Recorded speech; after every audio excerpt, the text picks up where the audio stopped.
So there's a saying, suck, squeeze, bang, blow. That's how you explain what a four-cycle internal combustion engine does.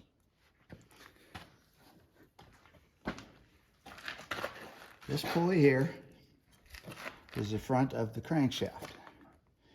Crankshaft runs the pistons up and down. This is a V8, so there's 4 pistons here, 4 pistons on the other side, and they're in a V pattern.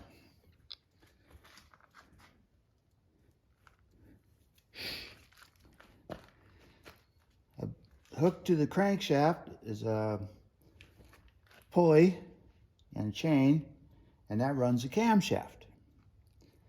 Down in here, you see the camshaft. Right down there. It's a long stick with lobes on it, or bumps.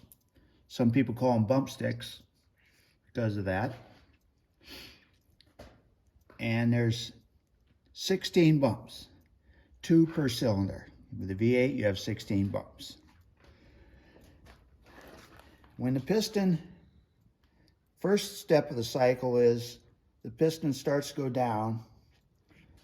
The cam opens the intake valve, and the piston draws in fuel and air from the carburetor. When it gets to the bottom, the intake valve closes.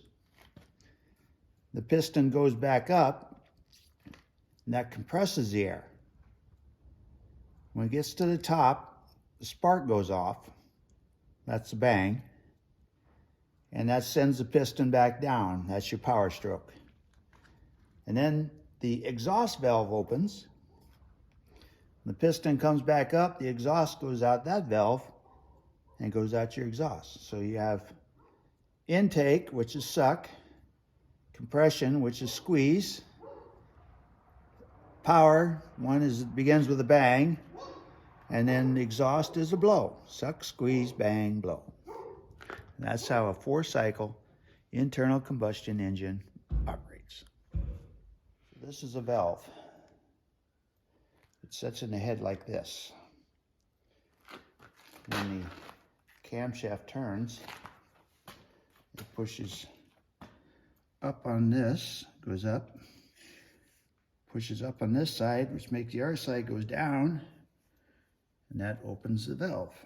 And then air can flow through the hole. When it closes, then air cannot flow.